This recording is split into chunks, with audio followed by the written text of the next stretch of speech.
உனது விழி எனது பார்வை உலகை காண்பது. உனது விழி எனது பார்வை உலகை காண்பது. இதயம் எழுதும் உணர்வு எந்தன் கவிதை வாழ்வது. உனது விழிய எனது பார்வை உலகை காண்பது.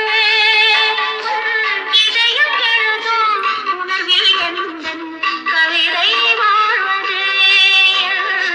கவிதை வாழ்வது. இதயம் எழுதும் உணர்வில் எந்தன் கவிதை வாழ்வது. கவிதை வாழ்வது. ஃப்ரெண்ட்ஸ், இந்த வீடியோ உங்களுக்கு பிடிச்சிருந்தா லைக் பண்ணுங்கள், சப்ஸ்கிரைப் பண்ணுங்கள், ஷேர் பண்ணுங்கள்.